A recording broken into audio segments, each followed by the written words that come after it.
Le Sahel est aujourd'hui l'un des principaux nœuds de tension géopolitique d'Afrique. Insurrection, coups d'État, radicalisation, migration.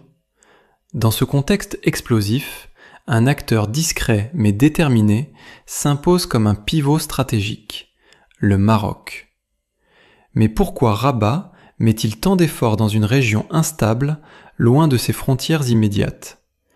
Plongeons ensemble dans les enjeux de cette nouvelle géopolitique sahélienne.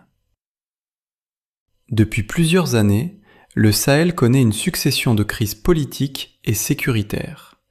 Des coups d'État au Mali, au Burkina Faso et au Niger ont transformé cette vaste zone en foyer d'instabilité où les groupes djihadistes exploitent les fractures étatiques et les frontières poreuses pour prospérer.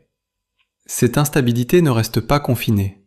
Elle a des répercussions transnationales, liées au terrorisme, à la criminalité organisée et aux flux migratoires clandestins. Cette proximité rend l'instabilité sahélienne impossible à ignorer pour Rabat.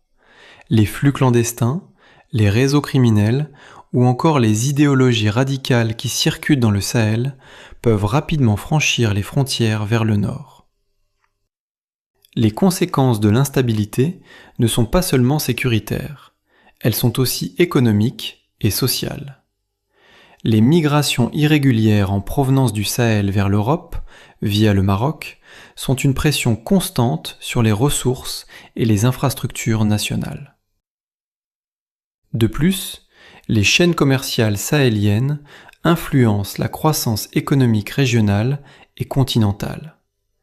Le Maroc cherche à stabiliser ses routes, non seulement pour prévenir les migrations clandestines, mais aussi pour protéger ses propres intérêts commerciaux et logistiques. Rabat ne s'est pas contenté d'une politique sécuritaire classique. La stratégie marocaine au Sahel est profondément multidimensionnelle. Elle combine diplomatie, développement économique, coopération sécuritaire et initiatives de connectivité régionale. En avril 2025, le roi Mohamed VI a accueilli à Rabat les ministres des Affaires étrangères du Burkina Faso, du Mali et du Niger, 3 membres clés de l'Alliance des États du Sahel. Cette rencontre symbolise la volonté de Rabat de devenir un partenaire incontournable pour ces pays, même en transition. Le Maroc va encore plus loin, avec des projets comme l'initiative Atlantique, un plan visionnaire visant à connecter les pays sahéliens enclavés à l'océan Atlantique, via des infrastructures logistiques et commerciales. Le Maroc ne mise pas seulement sur l'économie ou la sécurité, il déploie aussi un soft power distinctif au Sahel.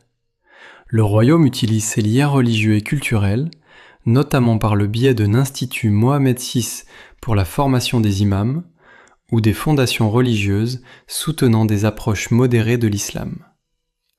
Contrairement à certaines puissances étrangères, comme la France qui a vu son influence reculer, ou la Russie qui s'implante via des acteurs paramilitaires, le Maroc adopte une approche plus équilibrée. Il met l'accent sur la coopération économique, la diplomatie et l'intégration plutôt que sur une militarisation frontale. La vision africaine atlantique de Rabat.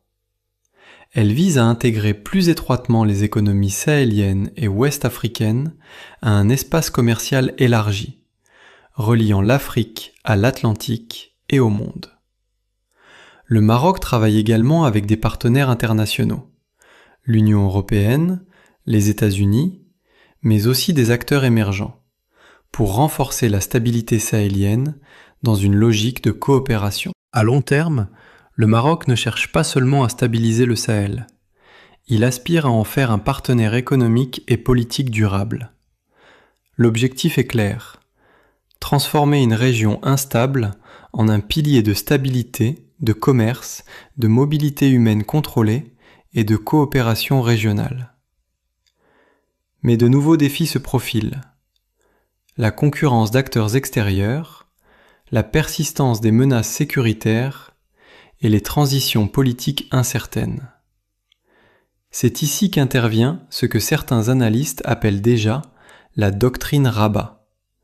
Une diplomatie fondée sur des alliances solides, un développement partagé et une présence stratégique équilibrée.